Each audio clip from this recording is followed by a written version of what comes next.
নমস্কার, আপনারা দেখছেন ডিজিটাল বাংলা অনলাইন চ্যানেল। এই মুহূর্তে গুরুত্বপূর্ণ খবর রয়েছে।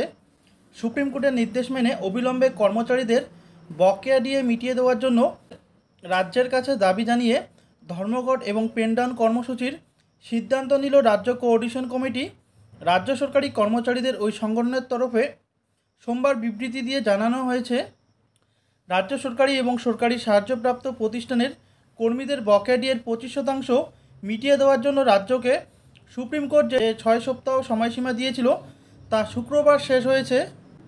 ইতিমধ্যে কোঅর্ডিনেশন কমিটির নেতা বিশ্বজিৎ গুপ্ত চৌধুরী সহ সিপিএম সমর্থিত রাজ্য সরকারের কর্মচারীরা আগামী 9 জুলাই একটি ধর্মঘটের ডাক দিয়েছেন, কিন্তু তার আগে আগামী 4 জুলাই তারা একটি পেনডাউন কর্মসূচির করার সিদ্ধান্ত নিয়েছেন। সেই সংক্রান্ত তারা একটি নির্দেশিকা দেন। নির্দেশিকায় বলা আছে, রাজ্য সরকারের কোষাগার থেকে বেতনপ্রাপ্ত সমঅংশের শিক্ষক ও কর্মচারীদের বকেয়া মর্গ ভাতা ও রিলিফ প্রদানের ক্ষেত্রে সুপ্রিম কোর্টের নির্দেশ অমান্য করে রাজ্য সরকার কর্মচারীদের ন্যায্য অধিকারকে উপেক্ষা করছে।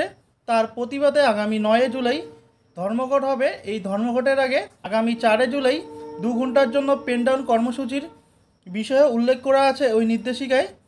শুধু তাই নয়, এই আন্দোলনের কর্মসূচিকে ঐক্যবদ্ধ করতে আগামী 1 জুলাই বিকেল 5:30 নাগাদ শহীদ মিনারে যৌথ মঞ্চ ও সংগ্রামী যৌথ মঞ্চের আহ্বানে যৌথ উদ্যোগে সাংবাদিক বৈঠকের আয়োজন করা হয়েছে।